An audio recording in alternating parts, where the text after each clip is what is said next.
Olá a todos, muito boa noite. Eu sou Bruno Murilo, sou frequentador, trabalhador, palestrante aqui na Casa Ordem Espírita de Sicília. Hoje nós vamos estar aqui reunidos mais uma vez para mais um estudo, de um caráter um pouquinho diferente daquele que a gente se acostumou ao longo dos anos, A gente ainda vive um contexto de pandemia. A gente sabe que não é possível a nossa reunião ali física, direta, igual a gente estava mais acostumado, mas, porém, entretanto, contudo, todavia, nós não devemos parar as nossas atividades, os nossos estudos, por conta, desse momento aí de prova, esse momento de desafio. Então, a gente está mais uma vez aqui num dos nossos estudos, online, que vão ser divulgados aí no nosso canal no YouTube, enfim, e a gente vai ter esse momento aqui de pensar junto, de conversar um pouquinho sobre um tema dessa vez que eu acho particularmente interessante. A gente vai conversar um pouco sobre a conversa, que Jesus teve com Nicodemos a respeito das noções ali de encarnação, reencarnação, ressurreição. A gente vai tentar deixar isso aí tudo bem claro no nosso pensamento. Então, para a gente não levar mais tempo, sem mais delongas, vou pedir que a gente comece fazendo a nossa oração, que nós possamos aí fechar os nossos olhos, unir os nossos pensamentos em um pedido de agradecimento ao nosso Mestre Jesus, acima de tudo a Deus nosso Pai, pela oportunidade de estarmos aqui mais uma vez encarnados, pela oportunidade de termos contato com a doutrina espírita e podermos, Senhor, estar estudando, nos preparando para as provas que nós temos diante da gente, que a gente possa observar cada uma delas como um conjunto novo de oportunidades para a gente conseguir mostrar o nosso crescimento, mostrar a nossa evolução, enfim, Senhor, aprender cada dia mais. Peço muita força para todos nós, especialmente as pessoas que nesse momento se encontram com grandes dificuldades, problemas de saúde, problemas familiares e financeiros. Peço que o Senhor nos dê força e, quando essa faltar, que o Senhor nos dê tranquilidade, para que a gente possa exercitar bem aquilo que a gente vem aprendendo. Obrigado por tudo e que assim seja, graças a Deus. Então, meus amores, o que a gente pode começar conversando aí sobre o nosso estudo de hoje, para fazer uma rápida introdução. Nessa conversa, Jesus deixa muito claro as diferenças, muito claro assim, para o diálogo da época, para as palavras, para a capacidade ali de absorção de Nicodemos, que era possível, mas ele deixa muito claro que a nossa visão sobre voltar à vida, ela não é exatamente aquela que está associada à palavra ressurreição. Vamos primeiro pegar a diferença entre esses dois termos aí, ressurreição e reencarnação, para a gente não deixar isso flutuando muito no ar enquanto a gente falar outras vezes aqui no estudo? Vamos lá. A noção de ressurreição, galera, é a ideia de que após a morte do corpo físico, um espírito poderia retornar a esse corpo, voltar a animar ele. Vamos dar um exemplo, vou usar eu mesmo.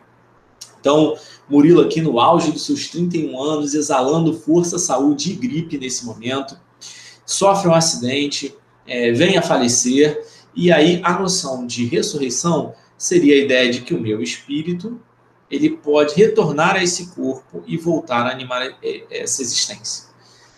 E aí a gente tem um problema com algumas das noções mais fundamentais aí da ciência. E na perspectiva do espiritismo, a gente já sabe que nós fomos orientados a, se a gente tiver em algum momento um conjunto de ideias, de conhecimentos, que eles entrem ali em choque com o que a gente conhece de ciência, com as provas mais básicas, mais elementares ali da ciência, que a gente deve abraçar a ciência. Então, a noção de ressurreição, ela não se torna muito válida, Eu vou explicar de uma forma resumida, que é biólogo, aí, médico, por favor, me desculpe, pela simplicidade aí das ideias, mas acho que para a gente cabe uma versão mais simples, Quando ocorre a morte do corpo físico, a morte orgânica, o nosso espírito, ele se desenlaça, o nosso espírito, o nosso perispírito se desenlaça dali daquele corpo, e vai para a erraticidade, que não tem nada a ver com erro não, tá, gente? Erraticidade é o período aí de intervalo entre duas encarnações. E aí, a partir do momento desse afastamento, começam a acontecer ou aceleram alguns processos de decomposição do nosso corpo físico. Como nós sabemos, estamos aí cercados de micro-organismos decompositores na natureza. São as bactérias que causam ali, em outras palavras, né, de uma forma mais simples, mais direta, o apodrecimento, né, dos alimentos, dos produtos. Esse apodrecimento ele é necessário, né? Por mais que a gente reclame que a gente no calor deixou uma comida destampada, a comida azedou, estragou, apodreceu, ele é necessário. Por quê?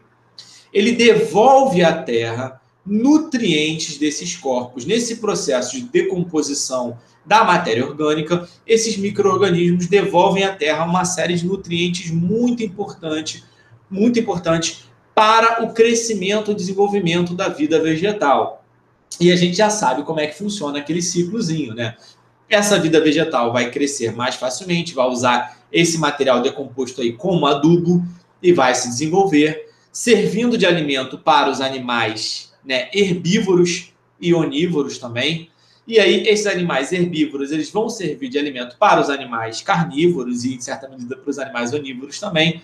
E aí, quando um animal herbívoro ou um animal carnívoro ele vem a morrer, né, ou ele serve de alimento ali para algum animal, e os restos finais, né, dele vão ser decompostos, vão ser devolvidos ao solo e vão se tornar novamente nutrientes para a vida vegetal. Então, é um ciclo onde a matéria ela é sempre reaproveitada. Por que eu estou começando com essa noção?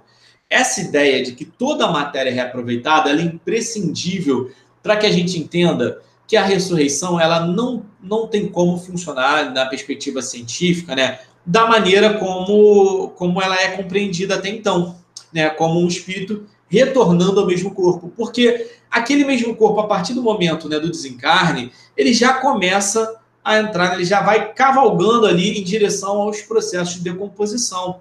E essa matéria, gente, ela está sendo transformada. A partir do momento que ela está sendo transformada, ela está sendo absorvida por outro organismo, ela está sendo absorvida por plantas, alguns animais vão lá, né, se alimentam dessa matéria, então ela passa a fazer parte de outros corpos. A noção de que um espírito poderia voltar para esse corpo, ela seria horrível de duas maneiras. Das duas, ou ele ia ter que habitar um corpo que ia continuar em processo de decomposição, então, em poucos instantes, não ia ter condição de oferecer mais a vida orgânica para ele, não ia ter mais sangue para bombear, os órgãos não iam funcionar, quer dizer, ele ia voltar para morrer horas, minutos depois, de repente 3, 4 dias depois, o corpo já não teria a menor condição de abrigar ali a vida, de repente até um intervalo bem menor do que isso. E a outra noção é que essa matéria seria retirada dos animais, das plantas, das bactérias que estão absorvendo esse material. Então, o nosso próprio corpo físico, gente, ele é formado de matéria que já foi reutilizada centenas, milhões, bilhões de vezes em outros corpos, em outros animais, em outros vegetais. A gente é aquilo que a gente come, não é? Então, essa noção ela não tem como não entrar em conflito com as ideias mais básicas, mais rudimentares aí da cadeia biológica. Tá bom, gente? Então, a gente entende por que o dogma da ressurreição, como um espírito reanimando o mesmo corpo, ele não funciona aí para a nossa perspectiva espírita. E aí, como seria a reencarnação? Nós entendemos, né, que o princípio inteligente, que a vida em si, ela na verdade é um atributo do espírito. Temos, é claro, uma vitalidade, uma vida orgânica aqui do corpo físico. Essa vida chega ao fim, ela sempre tem um ciclo, ela sempre chega ao fim. A vida orgânica sempre chega ao fim. Tem um ponto. Pá! Acabou a vida orgânica. Aí a vida espiritual, né, continua, prossegue, ela é infinita. Esse espírito ele vai habitar um outro corpo. Então ele vai ter um período de intervalo entre uma existência e outra. Esse período pode ser mais ou menos longo, de acordo com uma série, inúmeros fatores aqui, que a gente não vai discutir, não vamos conversar hoje. Mas após esse período de intervalo, esse espírito vai voltar a animar um novo corpo físico. Então um novo corpo vai ser preparado, vai ser gestado dentro de uma mãezinha ali, as células vão se unir, vão começar aquela multiplicação ali, né, a partir da célula inicial, das células tronco, vão lá se multiplicando até formar um novo corpo. Essa é a noção de reencarnação. E essa reencarnação também vai ter um início, um meio e um final, e esse espírito também vai se desenlaçar, e esse processo vai continuar até que esse espírito vá se depurando em direção à perfeição. Claro, os corpos físicos que ele vai habitar vão ser sempre diferentes, né? Podem ser homens, podem ser mulheres. Em algumas existências ele vai desencarnar mais cedo, em outras ele vai desencarnar mais tarde, em umas ele vai ser branco, na outra ele vai ser negro, na outra ele vai ser asiático, na outra ele vai ser indígena, enfim. Em cada momento, de acordo com o conjunto de provas que são necessárias para ele passar, de acordo com o planejamento da espiritualidade, ele vai ter um corpo ali com mais ou menos deficiência, com mais ou menos vitalidade, com mais ou menos facilidades físicas, que vai oferecer as condições que ele precisa para aquelas provas. Não necessariamente o corpo que ele quer, mas o corpo que ele precisa, de acordo com os desafios que ele vai ter que passar, as provas que ele vai ter que enfrentar. E ao longo dessa cadeia evolutiva, que vai levar inúmeras encarnações, os corpos físicos também vão se adaptando aí às novas realidades. Tudo bem, gente? Então, acho que gastamos aí o nosso primeiro terço aí da nosso encontro de hoje, conversando sobre essas duas ideias que são fundamentais, a diferença entre ressurreição e reencarnação. Então, agora, sem mais delongas, a gente vai partir um pouco mais para a conversa que Jesus nos trouxe, né? Mas tem um contextozinho aí para a gente pensar. A ideia de ressurreição e de reencarnação, ela já fazia parte do pensamento, né, do ideário ali dos judeus. Só que como quase tudo, né, que os judeus pensavam sobre a vida após a morte, eram ideias que algumas vezes eram conflitantes, ou elas eram incompletas, ou elas eram inconsistentes. Eles não tinham uma noção muito exata de como esse processo poderia acontecer. Inclusive, até porque a ciência disponível para a época era muito rudimentar em relação aos conhecimentos que nós temos agora, eles acreditavam que um espírito poderia reanimar um corpo, né, que morreu, né, um corpo que teve a morte orgânica.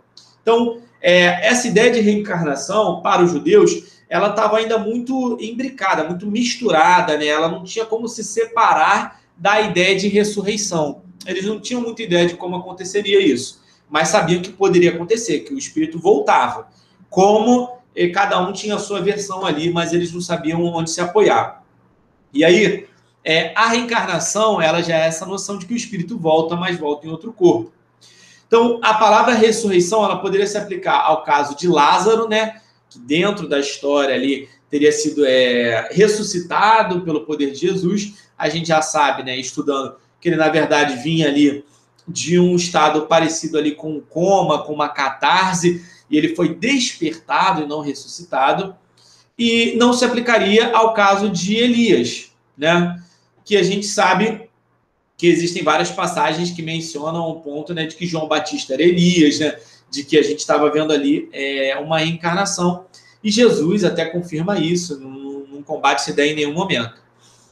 Então, essa ideia já fazia parte. Então, isso é importante para a gente pensar, porque é ela que inicia, é ela que puxa, é ela que traz a curiosidade de Nicodemos em conversar com o mestre. Tem até a passagem aqui, eu vou ler, para a gente poder ir conversando mais calmamente sobre ela e a gente usar palavra por palavra do que aparece no Evangelho segundo o Espiritismo, tá bom, gente? Ora, entre os fariseus havia um homem chamado Nicodemos, senador dos judeus, que veio à noite ter com Jesus e lhe disse: Mestre, sabemos que vieste da parte de Deus para nos instruir como um doutor, porquanto ninguém poderia fazer os milagres que fazes se Deus não estivesse com ele.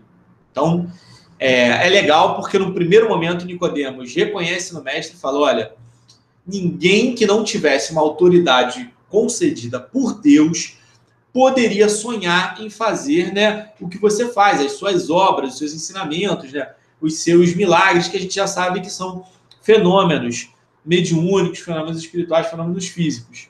E aí ele já reconhece, né, a hierarquia. A gente sabe que aqui na Terra existem várias formas de hierarquia, né, de classificação ali do poder. A gente tem uma hierarquia dentro de casa, com os pais e as mães, a gente tem uma hierarquia no trabalho, com o nosso chefe, a gente tem uma hierarquia na administração de um país, né, com o prefeito, governador, vereador, presidente, no exército. Mas a hierarquia no mundo espiritual, ela é inteiramente de ordem moral. O espírito mais avançado moralmente, ele ocupa uma posição de maior importância, de maior envergadura em relação ao espírito menos avançado. E Nicodemos, num primeiro momento, já reconhece a maior envergadura moral do mestre. Então, percebam, Nicodemos era entre os fariseus um homem de importância, ele era um senador dos judeus. E Jesus era um caminhante, né? A gente sabe aí a simplicidade, a humildade. Porém, Nicodemos, jamais instruído também das verdades espirituais, logo de cara já reconhece que a autoridade moral do mestre é o que vai comandar aquela conversa, é o que vai orientar aqueles ensinamentos. Que ele, apesar de ser doutor, ele veio ali para aprender na condição de aluno. E isso é uma coisa que passa despercebido. É muito importante que a gente hoje tenha a missão de conversar um pouco sobre esse evento, né? Não só sobre reencarnação e ressurreição, mas sobre o evento da conversa de Nicodemos e tirar as lições necessárias. E a primeira lição, ela nem é sobre essa discussão, né? Reencarnação, ressurreição. Ela é sobre o reconhecimento da autoridade moral. Como Nicodemos, apesar de envergar uma posição de relativo destaque, ele teve, né, a humildade de entender a autoridade divina de Jesus. E isso é uma lição que a gente pode trazer um pouco para a nossa vida, né? Quantas vezes a gente se dispõe a ouvir, a conhecer o lado ou a prestar atenção em pessoas que ocupam uma posição, né, digamos assim, de certa inferioridade em relação à nossa? Quantas vezes a gente escuta com atenção quando um filho, quando uma criança, quando um jovenzinho nos chama a atenção? Será que a gente pensa primeiro, né, se é um abuso da parte dele? Pô, 12, 13 anos vai me chamar a atenção, vai dizer que eu estou fazendo de certo e de errado? Mas será que a gente pelo menos pensa? Será que a gente considera o que essa pessoa está falando? Será que a gente escuta essa pessoa? Até porque quando a gente é jovem, a gente também não escuta o mais velho, né? A gente fica mais velho, a gente deixa de escutar o mais jovem. Então a gente está sempre retribuindo esse favor de achar que o nosso juízo, de que a nossa visão de mundo, ela está certa, independente de quem está do outro lado. Sabendo que a gente tem diversas experiências através da reencarnação e que um espírito muito antigo, muito avançado, pode estar animando ali um corpo ainda muito jovem ou muito velho, vale mais a pena a gente julgar as ideias, independente do salário da pessoa, independente da posição no mundo social, independente da idade, vale mais a pena a gente julgar as ideias do que as pessoas, né? É a primeira lição que a gente pode tirar aí dessa passagem de Nicodemos. Eu acho que talvez possa ser até a lição mais valiosa que a gente possa tirar na noite de hoje. Então, depois desse reconhecimento, Jesus respondeu a Nicodemos: em verdade digo-te, ninguém pode ver o reino de Deus se não nascer de novo. Então, já que ele foi reconhecido como um dos mensageiros diretos da divindade, ele já dá a primeira lição para Nicodemos. Ninguém pode conhecer o reino de Deus se não nascer novamente. E aí Nicodemos responde: como pode nascer um homem já velho? Pode tornar a entrar no ventre da sua mãe para nascer uma segunda vez? Então, num primeiro momento, a noção de nascer novamente de Nicodemos, ela está muito presa na perspectiva material. Nicodemos pensa em nascer, pensa no corpo físico, não faz sentido para ele num primeiro momento, fala, poxa, como é que uma pessoa vai nascer novamente se ele já é um homem adulto, um homem velho, de repente a mãe dele já morreu, já faleceu, né? Como é que ele vai tornar a voltar no ventre da sua mãe? E aí a resposta de Jesus é o quê? Em verdade, eu te digo, se um homem não renasce na água e no espírito, ele não pode entrar no reino de Deus. O que é nascido da carne é carne. O que é nascido do espírito é espírito. A gente vai falar bastante sobre isso. Não te admires que eu te haja dito ser preciso que nasças de novo. O espírito sopra onde quer e ouve a sua voz, mas não sabe de onde ele vem nem para onde ele vai. O mesmo se dá com todo homem que é nascido do espírito. Então, Jesus vem trazendo a seguinte noção: o que é nascido da carne é carne, ou seja, o corpo físico ele tem origem em outro corpo físico. Papai e mamãe doam as suas informações genéticas para produzir o corpinho que a gente está envergando, o corpinho que a gente está vestindo. Ele tem um prazo de validade, para uns ele é mais longo, para outros ele parece quase interminável, né? Dependendo aí da pessoa, para alguns ele é muito curtinho, e aí a gente tem um prazo para envergar esse corpo, mas o que é nascido da carne é carne. O que a gente tem, que a gente traz aos nossos pais, é a herança física genética, né? Aos nossos familiares. E a carne chega ao fim, a carne morre em um determinado momento. O que é nascido do espírito é espírito. Então, a nossa inteligência, a nossa personalidade, né, a nossa individualidade, que é o espírito, ela continua, ela permanece, ela não morre com a morte. Quando Jesus diz que o que é nascido da carne, o que é espírito, ele está querendo lembrar que na morte morre só o corpo físico, o espírito permanece. Então, nascer de novo é o espírito nascer de novo, não necessariamente no mesmo corpo físico, na verdade, impossivelmente no mesmo corpo físico. E aí tem a resposta de Nicodemos. Como pode isso fazer-se? Jesus lhe observou. Pois que és mestre em Israel e ignora essas coisas, digo-te em verdade, que não dizemos senão a que sabemos e não damos testemunho senão daquilo que temos visto. Entretanto, não aceitas o nosso testemunho. Mas se não credes quando vos falo das coisas da terra, como me crereis quando vos falo das coisas do céu? Ou seja, ele está querendo dizer assim, se você não entende, não crê, não consegue organizar o seu pensamento em torno de uma noção visível, de uma noção física, de que o corpo físico chega ao fim e não dá para reanimar o mesmo corpo, já que não temos nenhum exemplo, nenhuma prova, nenhuma passagem de um espírito reanimando ali o mesmo corpo, então como é que Jesus poderia falar de ideias muito mais abstratas do reino de Deus? Né? Explicar como é que é a vida na espiritualidade, quais são os estados ali diferentes ali da matéria, o que é espírito, o que é perispírito. Então, Jesus ele reconhece a simplicidade, a dificuldade para lidar com essas questões. E é bem legal, porque o Evangelho segundo o Espiritismo, ele traz algumas passagens, alguns pensamentos ali para a gente poder entender melhor o que é cada um desses trechinhos. E aí tem até a primeira ideia aqui, que a gente já conversou lá atrás, que era de João Batista sendo Elias. Né? A ideia de que João Batista era Elias e de que os profetas eles podem reviver aqui na Terra, ela é encontrada em algumas passagens ali do Evangelho, né, de que João Batista é Elias, e que se ela fosse errada, Jesus teria combatido essa ideia, assim como Jesus combateu outras ideias. A ideia, por exemplo, de que a gente deveria lapidar uma mulher adúltera, né, de que a gente deveria apedrejar ela. Então, seja seu sim, sim, seu não, não, aquele que atira a primeira pedra, aquele que não houver pecado. Então, a gente tem que viver por aquilo que a gente acredita. Se a gente acredita no amor e no perdão, a gente não pode ter uma lei que fala que a gente tem que apedrejar uma pessoa que cometeu algum erro. Então, Jesus combateu as ideias ali incorretas, as ideias erradas. E ele nunca combateu essa noção de que João Batista era Elias. Tá bom? E aí ele diz ali naquela condição, né? Que ninguém pode ver o reino de Deus se não nascer novamente. E ele aumenta, né, a discussão falando que está admirado que Nicodemos não tenha entendido essa noção básica. Por quê? As palavras que um homem precisa renascer na água e no espírito foram interpretadas de maneiras diferentes ao longo do tempo. Para muitas religiões, isso acabou fundamentando o dogma do batismo. Então, dizer que o homem renasce na água e no espírito é dizer que o homem, para chegar ao reino dos céus, né, para ver Deus, para alcançar os céus, o paraíso, ele precisa ser batizado. Se ele não for batizado, ele não vai chegar ao reino dos céus, né? Então, a água e o espírito representa você receber Jesus na sua vida e ser batizado ali pela água que purifica você. Mas essa é uma visão mais dogmática.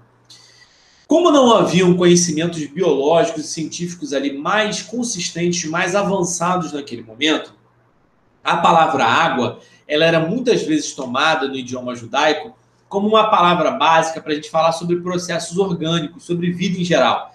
Existia a crença, a noção de que a vida poderia ter nascido ali na água. E havia certeza de que a vida só existia na presença da água. Não tendo água, não tem vida orgânica. Então, não tendo água, não tem todos os animais marinhos. Não tendo água, não tem planta. Não tendo planta, não tem herbívoro. Não tendo herbívoro, não tem carnívoro. Não tem planta, não tem nada. Então, sem água não existe vida. Então, muitas vezes, como era um idioma muito rústico, muito rudimentar, e não existia a ciência da maneira organizada como a gente conhece agora, uma ciência positiva, moderna, objetiva, que também existem outras maneiras, né? Existe a ciência pós-moderna, existem outras perspectivas, outras abordagens aí nossas, mas a ciência não existia compilada da maneira como a gente conhece. não existiam termos para explicar ali o que era matéria, o que não era, o que era vida orgânica, o que não era. Não existia, gente. O idioma judaico, vocês têm que pensar que é um momento onde a gente não tem as noções básicas de ciência, não tem as noções básicas de veículos de comunicação, a maioria esmagadora da população é analfabeta, pouquíssimas pessoas são letradas. Livros, papiros, tinta, são artigos de luxo caríssimo. A maioria das pessoas não colocava as mãos nisso. No máximo, se essa pessoa estivesse arrumando a casa de um rico, né? Se ela fosse empregado ou empregada de uma pessoa rica, ela arrumasse ali a biblioteca, uma estante, e ela tocava no livro. Mas a maioria dos casos, essas pessoas não tinham acesso a letramento. Então, é um idioma que tem poucas palavras e muitas vezes as palavras têm vários significados diferentes, né? A mesma palavra tem que significar várias ideias. Então, a palavra água, né, para os judeus, na época, simbolizava também a vida orgânica de uma forma geral, a vida biológica. Então, quando se fala renascer da água e do espírito, ele está falando o quê? Que o espírito precisa animar um novo corpo, um corpo inteiramente novo, um corpo renascido da água, ou seja, um corpo que veio à existência. Tá bom, gente? Não é um corpo que vai sair da água, sair de um lago, não é um corpo que vai sair da mãe. Jesus deixa bem claro isso, né? Não vai nascer de novo da mãe e não vai habitar o mesmo corpo. É um corpo renascido da água, ou seja, uma matéria, né, que vai ali ser formada na maneira de um corpinho físico, um corpinho orgânico, como esse que a gente está envergando no momento. Então, isso aí é bem importante para a gente considerar. O Evangelho segundo o Espiritismo até traz que em algumas traduções substituíram essa noção de renascer do Espírito para renascer do Santo Espírito, ou do Espírito Santo, que já muda completamente aí o sentido da frase. E aí, para a gente pensar, para a gente poder compreender isso aí mais claramente, tem até uma passagem na Gênesis que se lê o seguinte, ó: o Espírito de Deus era levado sobre as águas, flutuava sobre as águas. Que o firmamento seja feito no meio das águas. Passagem diferente. Que as águas que estão debaixo do céu se reúnam em um só lugar, e que apareça um elemento árido. Que as águas produzam animais vivos que nadem na água e pássaros que voem sobre a terra e sobre o firmamento. Ou seja, em Gênesis, temos diversas passagens que associam a ideia de que a vida orgânica vem da água, que os animais vêm da água, que a matéria, né, o mundo, o firmamento, o céu e a terra vieram da água, né? Que a água se reúna num ponto e dali venha o elemento árido, ou seja, as terras emersas. Ele está falando ali que de algum ponto onde antes era só água, que possa surgir uma ilha, um continente, um arquipélago que possa ter terras. Então, toda a matéria que era conhecida tinha a origem, né, atribuída à água de uma forma geral. Como? Nem eles sabiam. Como a gente está falando aqui, são passagens, são itens que são discutidos e não necessariamente o povo judeu pensava sobre isso detalhadamente. Isso era mais o trabalho dos doutores da lei. Por isso que Nicodemos estava tentando ali assimilar, tentando entender melhor essa ideia de como era renascer da água. Tá bom? Então, essa noção mais básica aí de Jesus sobre o processo de reencarnação, ela é bem importante porque ela vai consolidar a ideia de que o reino dos céus, ele não existe numa forma materializada, ele não é um lugar na terra, o paraíso não é uma terra que mana leite e mel. Isso aí é uma figura de linguagem, para a gente pensar que é uma terra que vai oferecer tudo aquilo que é de bom, tudo aquilo que a gente sempre procurou, né? Já que leite era uma iguaria, mel é docinho, então o paraíso é aquilo que a gente procura, mas não é um paraíso de coisas físicas, até porque quem chega nesse paraíso é o espírito, não é o corpo físico. Então o paraíso não é um lugar na terra, não é um lugar que seria encontrado, não é um lugar que você alcança em uma única existência. Esse homem, ele precisa reencarnar, ele precisa vir em várias e várias e várias vidas, ir se depurando através do processo de evolução reencarnatória, até ele poder alcançar esse reino dos céus. Então essas noções ali já são consolidadas por Jesus na conversa com o Nicodemos, e elas são muito importantes, porque elas vão estabelecer a base do pensamento da doutrina espírita. Essa é uma das maiores contribuições ali, talvez, se não a maior, só não digo que é a maior, porque a maior contribuição da doutrina espírita é, de fato, a consolação e a comunicabilidade ali com os espíritos,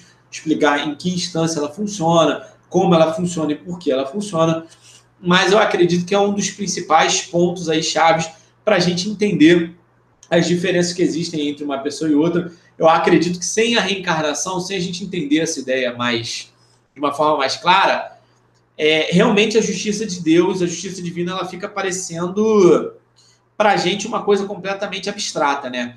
Uma pessoa vai nascer com uma boa família, com uma boa renda, com oportunidade, com saúde, uma outra pessoa não vai ter nada disso. Vai nascer numa família criminosa, com diversos problemas de saúde, amargando a pobreza e nenhum bom exemplo. E aí? Como Deus poderia esperar que essas duas pessoas tivessem as mesmas condições de alcançar o reino dos céus?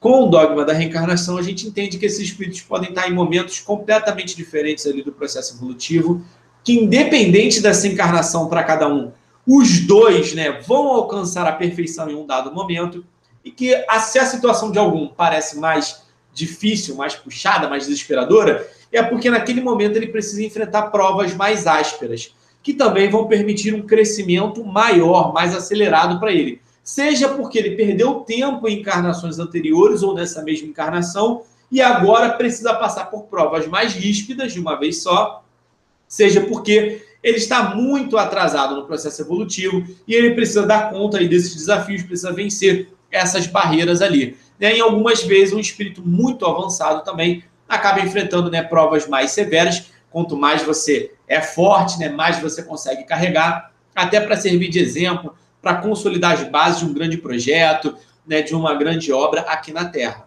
Tá bom, gente? Então, acredito que essa passagem é fundamental para explicar para a gente a reencarnação, e a reencarnação é fundamental para a gente entender aí a beleza do espiritismo.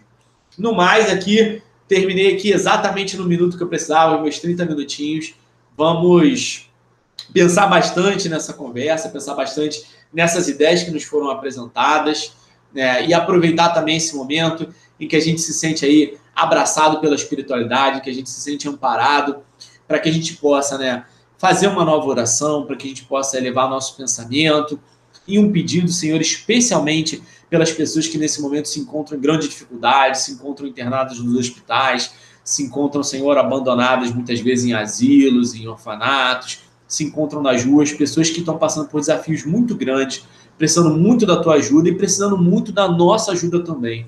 Que o Senhor possa nos dar força, que o Senhor possa nos dar coragem, para que a gente possa arregaçar as nossas mangas e também fazer a nossa parte para um mundo melhor, não só ficar nessa perspectiva de esperar, de aguardar a obra divina. Que a gente possa vencer as nossas obras, que a gente possa ser ativamente construtores de um mundo melhor, construtores da paz, construtores do bem. Que o Senhor nos abençoe, hoje, agora e sempre. Graças a Deus. Então é isso, gente. Muito obrigado aí pela atenção. Muito obrigado aí por tudo, por essa oportunidade. E até a próxima.